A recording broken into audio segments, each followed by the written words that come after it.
Mga kapatid, magandang gabi po sa inyong lahat. Marami pong makaka-relate dito po sa comment ni Sir Reggie Royo 3669. Ito pong comment niya, halos ito rin yung mga tanong dito po sa mga vlogs ko nitong mga nakaraang araw. Ang sabi po niya, Sir, Autorans, nakalagay po sa manual ay 80k kilometers or 4 years ang palit ng ATF. Ipang sasakyan ay wala pang 80,000 kilometers pero 7 years old. Mas maganda ba na palitan ang ATF? Bago ko sagutin ng kumpletong-kumpleto itong comment ni Reggie Royo 3669, ay meron akong vlog na sinabi ko po doon na hanggat maaari ay huwag niyong susundin yung lahat ng nakasulat sa mga manual. Kasi nga po, yung mga manual po na yan ay outdated na. Mga luma na po yan, at kapag iyan ay sinunod nyo, ay lalo lang kayong magkakaproblema. Dahil sa bilis ng panahon sa mundong ito, mga kapatid, marami ng mga pangyayari na hindi na rin nakabase dyan sa manual na yan. At iyan po ang ipapaliwanag ko po sa inyo. Way back 15 to 20 years ago, mga kapatid, kung yon sasakyan mo ay 15 years old na or 20 years old na, yan din naman ang nakasulat sa manual nun, sa owner's manual nun, na pagdating ng 80,000 kilometers, doon ka magpapalit ng ATF. Ito po ang i-explain ko sa inyo. Halimbawa po, nakatira kayo dyan sa Pasig, yung interior place ng Pasig, yung mga subdivision, dyan sa kaloob-looban. Alam nyo naman, ang Pasig, dinadaanan niya ng mga malalaking truck dahil maraming mga factories dyan, maraming mga warehouses dyan. So kung nakatira ka sa mga subdivisions dyan, bago ka makalabas at makarating ka sa EDSA, halos uubos ka ng 1 oras. Pinakamabilis mo na yung 30 minutes bago ka makarating dyan sa EDSA. Yung dire-diretso ka ng Ortigas tapos sa EDSA. Sabihin mo ng 1 oras or 1.5 oras nasa Ortigas ka. Ngayon, kung pupunta ka ng monumento, halos 3 oras ang nakukonsumo mo na biyahe. Pero noong araw, mga kapatid, noong year 2000, sabihin na natin, yung Pasig to Ortigas, makukuha mo lamang ng ilang minuto yan. Ibig sabihin, hindi masyadong matraffic. Ngayon, kung pupunta ka rin naman ng Pasig to Monumento, baka yung 1 oras mo ay sobra-sobra pa. Kaya nung 2000, at i-compare mo ngayon sa panahon natin, iba na po yung traffic noon sa traffic ngayon. Kaya kung ang babasihan mo, yung 80,000 kilometers na reading ng odometer mo, doon ka ngayon magpapalit ng ATF, naku mga kapatid, halos triple na yun. Kasi hindi naman nabibilang nung odometer, yung panahon na nakatraffic ka, ikot pa rin ng ikot ang torque converter mo, ikot pa rin ng ikot ang mga clutches mo, dyan sa loob ng iyong automatic transmission. So yung cycle nun, halos nag-triple mula noong 2000 hanggang ngayon. Kaya nga po ang sinasabi ko, huwag mong sundin yung manual na 80,000 kilometers bago ka magpapalit ng ATF. Diyan sa kasa, meron po silang tinatawag na 40,000 inspection dun sa kanilang maintenance record. So ibig sabihin, dapat sa 40,000 kilometers, titignan na yung ATF kung iyan ay sunog or hindi. Pero yan, things of the past nga po yan. Ngayon po, nagdoble-doble na yung traffic, yung RPM na sinasabi ko, yung revolution per minute ng makina mo. Kung dire-diretso ang biyahe mo, kakaunti lang yung revolution per minute niyan, makakarating ka na sa pupuntahan mo. At iyon ay nakakount ng iyong odometer. Kung ilang kilometro yung tinakbo mo. Pero mga kapatid, kung ikaw ay nakatraffic, tapos every time na umaabante ka, tumataas yung RPM. Pag sinabing tumataas yung RPM, dumadami yung ikot ng makina mo. Sobrang dami nun. Kaya nga, may 1,000, may 2,000 RPM, may 3,000 RPM, at doon sa red line nga, yan, yung 5,000, 6,000, 7,000 RPM. So, delikado yun. Kaya po, every time na umaabante ka, traffic, aabot ng 2,000. Kung automatic transmission, 2,000, 2,000, every time magsishift, kakambyo. Tapos, pag traffic light na naman, hinto ka na naman, nakaminor. Pero hindi nakakount yun ng iyong odometer. Ngayon, kung sa araw-araw, ganyan ang biyahe mo, tapos hihintayin mo ngayon yung 80,000 kilometers na tinakbo mo, baka po sunog na ang inyong ATF. Baka po yung langis nyo na kayo ay nag-change oil ng 10,000 kilometers, talagang walang kwenta na yung langis nyo dahil nadoble na ho yun o baka nga triple pa. Dahil nga, yung inaasahan mo na sinasabi doon sa manual, sa owner's manual, na pagdating ng 10,000 kilometers, doon ka mag-change oil, hindi naman na-count yung traffic doon. Hindi na-count doon yung ikaw ay akyat baba sa bundok katulad namin dito sa Antipolo. Kasi nga po mga kapatid, nung binuo yung owner's manual na yan, hanggang ngayon, ganun din yung nakalagay sa mga bagong unit. So, ibig sabihin, hindi na yan applicable sa ngayon. Kasi po, kawawa ang makina mo. Yung wear and tear ng makina mo, ang akala mo, maganda pa yung langis mo, ang akala mo, maganda pa yung ATF mo, yung pala nagbabarnish na. Yung pala sunog na. Yung pala sobrang dami na ng ribaba. Kasi nga po, hinintay mo pang mag 80,000 kilometers ang tinakbo. Kaya nga po, dito po sa shop, tulad po nung nakaraang vlog ko, merong nagpapapalit ng ATF. Nung tinignan namin yung ATF, maganda pa yung ATF, hindi ako pumayag. Kasi yung pala, may problema na yung transmission niya. Galing na siya ng ibang talyer, nagpapapalit siya ngayon sa amin ng ATF, baka daw po kasi makuha yung delayed ng shifting at saka yung minsan halos wala ng reverse. Ang sabi ko po, sir, hindi na po yan sa ATF kasi bago na yung ATF nyo eh. No? Luma na yung sasakyan nyo, bago yung ATF nyo. Ibig sabihin, ang may problema doon, yung talagang transmission na. Kaya nga po, kung ikukumpara nyo po, yung isang sasakyan na parehas lang ang pinuntahan, halimbawa, nung year 2000, Pasig to Monumento, 1 oras lang niya binabiyahe. Pero ngayon, ang Pasig to Monumento ay 3 oras mong binabiyahe, mas marami po yung RPM nun, mas marami yung revolution per minute nun. At hindi lamang yung makina ang affected dyan. Lahat ng bagay na umiikot sa engine ay affected dyan, pati mga oil seals.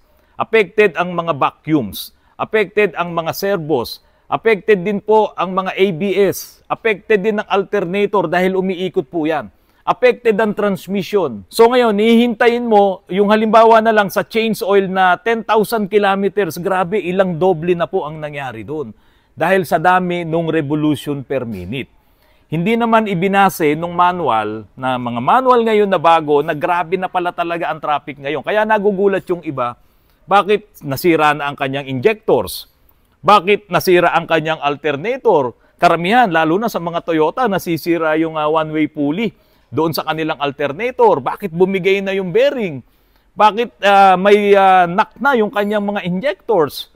Ang bata-bata pa, kakaunti pa lang ang tinakbo. O yun, kakaunti pa lang ang tinakbo kasi nga, hindi naman rumirehistro yung RPM ng makina, yung mga bearings na yan, lahat, pati doon sa transmission, doon sa kanyang tinatakbong milyahe. Kaso, doon tayo nakabase. Doon sa milyahe, para i-perform mo yung iyong periodic maintenance.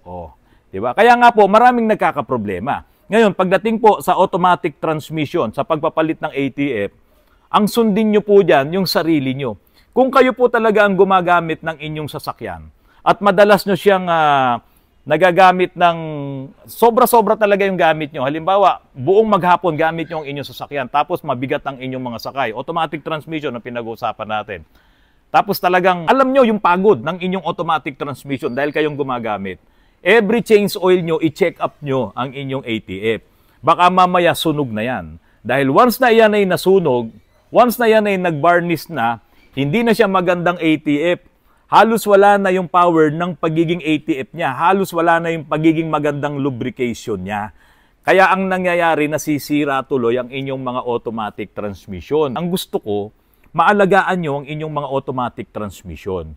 Kasi, kung ang engine, every 10,000 chine-change oil nyo, mali na nga yun. Iba na po ang sitwasyon ng traffic ngayon. At kung ilang oras umaandar ang inyong engine, napakaraming RPM nun, pero hindi rumirehistro yon sa inyong tinakbong kilometro. Doon kayo bumabase sa tinakbong kilometro, kaya pagdating ng panahon, 10,000 kilometers, halos yung engine nyo, ayan na, sobrang hirap na ng kanyang sinapit dahil wala nang kwenta yung langis na nakarga sa kanya. So ang gawin nyo, 5,000 kilometers, kahit iyan ay fully synthetic pa, para nyo ring inabot yung 10,000 kilometers na yan. Dahil nga po, ang babasihan nyo dyan, yung revolution ng inyong makina. Dahil iyon ang umiikot. Isang example po dyan, yung metro ng Meralco. Yung mga analog na metro ng Meralco, makikita nyo talaga may umiikot na aluminum doon. At bawat pag-ikot ng aluminum dun sa loob, binibilang yan at nakikita nyo nagre-rehistro yung digital or maging yung analog ng mga numero, nagre-rehistro yun. Yun ang tama sana. Ganun sana ang nakalagay sa ating mga sasakyan at siguradong hindi mo mapapabayaan, hindi mo maniniglect ang maintenance ng inyong sasakyan. Kasi nga po, nandoon yung revolution ng ikot ng inyong makina. Ito, dahil nga po sa ang binabasihan nyo, yung milyahe, yung kilometro, yung paano yung nagpapahinga sa sasakyan, naka-aircon, natutulog ng ilang oras, tapos ang tindi ng traffic, paano yan? Hindi rumirehistro yan doon sa iyong kilometer reading, doon sa iyong milyahe. Kaya kawawa ang sasakyan mo, tapos gagamit ka pa ng mga mumurahing langis, yung hindi fully synthetic. Yung kasing fully synthetic, matibay yan sa init. At maraming mga additives na inilagay dyan para mapangalagaan ang makina mo. So, iyan ang pinaka-importante kapag alam mo talaga kung kailan ka mag-change oil. Kung kailan yung panahon na kailangan mo ring magpalit ng ATF. Hindi naman lahat ng sasakyan talaga. Hindi lahat, pero kaunti lang. Yung nakakaligtas sa traffic. Yung mga sasakyan na nakakaligtas talaga sa traffic, yung ginagamit mo lang ang sasakyan mo, bahay, opisina na sobrang lapit sa'yo, bahay, eskwela na sobrang lapit sa'yo, yun lang halos ang binabiyahe ng sasakyan mo, walang problema dyan. Yan nga yung talagang normal mo lang nagagamit ang iyong sasakyan. At pasok yan doon sa owner's manual, kung ano yung sinasabi doon. Kaya nga sabi ko lang naman sa inyo hindi lahat ay susundin mo dahil nga yung aplikasyon ng sasakyan mo ang babatayan mo. Yun ang babasihan mo. Kung talagang gamit na gamit mo ang sasakyan mo, hindi mo dapat sundin yung nandoon sa owner's manual. Ikaw mismo ang nakakaalam nun kung kailan mo siya dapat palitan ng langis, yung ATF. Ngayon, pagdating sa ATF, para hindi ka magulat na lang na sunog na pala ang ATF mo, every change oil, pwede mo namang i-request sa mekaniko yan na kumuha ng konting sample at tignan mo kung maganda pa ang ATF mo. Kasi noong araw may dipstick. Ngayon kasi halos lahat ng mga sasakyan, wala na yung dipstick. Kaya hindi mo ngayon ma-check kung maganda pa ang ATF mo. Pero kung may dipstick pa ang inyong mga sasakyan, yung mga naunang modelo, yan ang lagi ninyong gagawin. Kumuha kayo ng tissue, yung puti talaga, ihugutin nyo yung dipstick, ilagay nyo sa tissue, at pag nakita nyong maitim na or may mga ribaba na at hindi na talaga mapula, it's about time na kailangan nyo nang magpalit ng ATF. Mga kapatid, tingnan nyo po yung mga bus, yung mga aircon bus na bumabiyahe sa EDSA, pati yung mga provincial buses. At kahit patay ang engine yan, yung malaking engine yan, naka-aircon pa rin kayo. Dahil may ekstrang makina yan na nagpapatakbo ng aircon. Para hindi malaspag yung makina nung bus dahil napakalaking makina niya, napakamahal kapag iyan ay masisira. Ngayon, pagpapahingahan, habang nasa terminal yan, nagpapahinga yung mga pasahero, dapat malamig. Kaya po, nakabukas yung aircon. Yung kotse mo, yung SUV mo, yung AUV mo, pinagpapahingahan mo, nakabukas yung aircon, pati ang engine mo nakabukas, pati yung transmission mo, umiikot lahat yan. Ngayon, kung marumi na ang ATF mo, kung hindi na siya magandang ATF, kung may varnish na yan, dahil nga kapag yan ay nasusunog madalas, or nag-iinit yan, nag-overheat yan, nagbabarnish po yan. At once na mangyari yon, hindi na yan magandang ATF. At pag hindi na yan magandang ATF, sisirain na ang transmission mo. Ang spark plugs po, every 30,000 kilometers or 40,000 kilometers, pwede mo nang palitan yan. Yun yung halos yung pinaka-maximum niya na usage ng spark plugs. Pero yung iba, wala pang isang taon, wala pang 10,000 kilometers, nasisira na, napupundi na yung mga spark plugs. Dahil nga po, yung RPM, yung traffic na matindi, at kung ito nga ay nagagamit pang Grab or pang Uber, yung mga yan, halos buong maghapon na gumagana yung makina mo, gumagana rin yung spark plug doon. Ganong katindi yung hirap ng spark plug. Dahil once na start mo ang engine, gumagana na yung spark plug. Isama mo pa yung mga ignition coils. Kaya maraming nasisiraan ngayon. Sira ang isang ignition coil, palyado, sira ang isang spark plug. Kasi nga po, sa tindi ng traffic, sa tindi ng ang tagal gumagana yung makina, nasisira talaga sila. Kaya ang iba sinasabi, naku, ang mga sasakyan ngayon talaga may hina na ang mga pyesa. Merong ganon. Lalo na nga ngayon sa US, no? Merong class suit, no? Sa Hyundai, sa Kia. Dahil yung injectors nila, nagsablayan lahat doon sa kanilang mga digasolinang sasakyan. 2020 model hanggang 2024 model, nasisira lahat yung mga injectors. At halos wala daw masabi ang Hyundai at Kia kung ano ang nangyari doon. Kaya ayan ngayon, kinakasuhan po sila. Ngayon, balik tayo dito sa Pilipinas. Pati mga injectors natin, pwede ring masira sa tindi ng mga traffic na yan. Dahil nga, hindi naman natin nami-maintain ng tama yan. Ang akala natin, Bata pa yung sasakyan, yung pala, gamit na sa tindi nung haba ng oras na gumagana yung makina. Mga kapatid, pag bibili ka ng sasakyan na second hand, ang hinahanap mo, yung mababa yung milyahe. Yung kaunti lang ang tinakbo, di po ba? Kaya lang, marami ngayon, mga bogus na buy and sell. Meron kasi talagang nabibili sa online na pwede mong baguhin yung tinakbo, yung kilometrahe.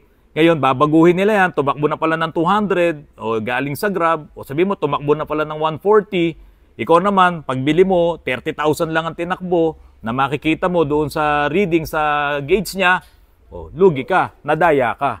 Kasi nga po, kaya ka bibili ng mababa ang tinakbo dahil sariwa. Yun naman pala ay hindi dahil nga tinampered na yung kilometer reading. So, ito pa mga kapatid, ito yung isang huling comment, babasahin ko po sa inyo. Mag-comment po kayo dito kung yes or no. So, ito po ang sabi ni JMJR5BZ. May mga ginagamit na ngayon na makina para sa pagpapalit ng ATF, Automatic Transmission Fluid.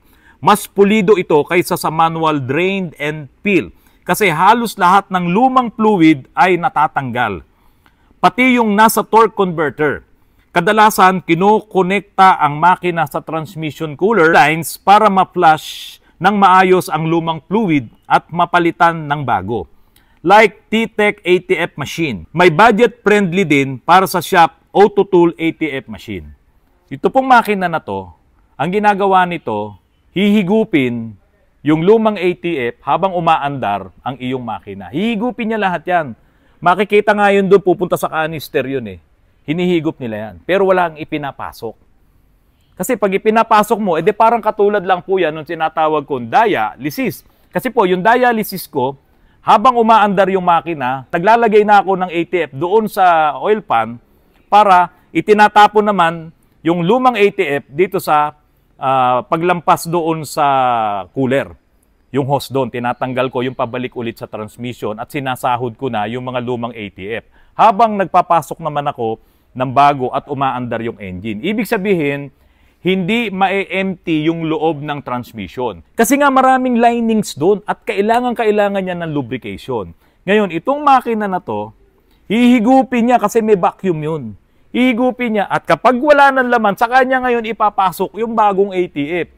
Yung ilang seconds na yun na walang laman na ATF ang iyong automatic transmission, ang aking tanong, okay po ba yun o hindi okay? O kayo na po ang sumagot dyan. Mga kapatid, bago ko po tapusin ang aking vlog, ako po ay lubos na nagpapasalamat kay Brigadier General Elias Armata, Director PNP HPG. Sir, maraming salamat sa panonood mo po ng aking mga vlogs. Sana po ay makapasyal po kayo dito sa aming shop sa Antipolo at isama nyo na po si kapatid na SPO4 Check Talay. Mga kapatid, maraming salamat po sa patuloy na pagtangkilik nyo po sa Autoruns. Magandang gabi po sa inyong lahat.